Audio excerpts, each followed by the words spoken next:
Hey, questioning God and having questions for God are not the same. And if you are not careful, you will allow the people who have authority and or influence over you to convince and or persuade you that those two are one and the same, when in all reality they are dissonant. They are not the same. And if you are not careful, the result that you will get from that is absolutely nothing but cloudiness and confusion, because you cannot build a firm foundation, a strong foundation in any arena, in any relationship, in any space, in any place without an efficient and effective enough understanding. And that comes from you having clarity. And clarity is the result of you asking the right questions. Questioning God is, what kind of God would allow this? God, how could you did it? That's questioning God. Having questions for God says this: God, what is it that you are trying to show me? What is it that you are trying to teach me from this? Those two are not the same. And if you are not careful, you will not ask the right questions. And because of that, you will not get the right answers. Asking the right questions is absolutely imperative. And that right there is what is going to give you that firm enough foundation. And I want to use my beautiful marriage as a reasonable and rational example in this case, just to make sure that everybody is tracking and everybody is with me. Here's the deal. I love my wife. I love my wife so bad. Oh my gosh. She is the most sense that my life has ever made. She is my best friend. She's my confidant. She means the entire world to me. Okay. Here's the deal.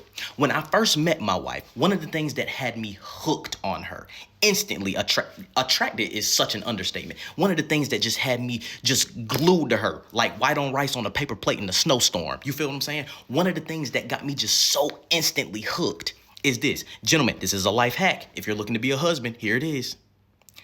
She was more interested than she is interesting.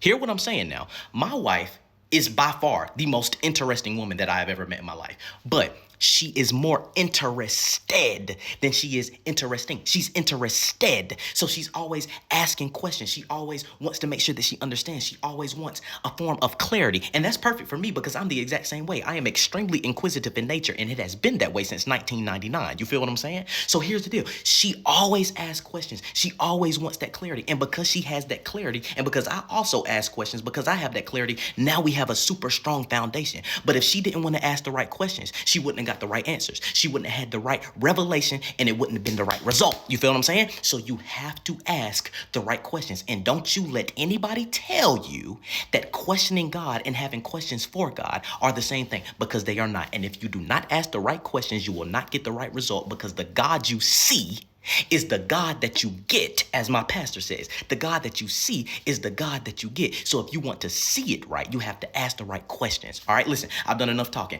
Listen, I love you. If you're not growing, you're dying. I double dog dare you to click the link in my bio. Just go to my website, www.maliktravell.com. Just have a look around. I love you, and I'll catch you at the bank. Let's get it. Yay!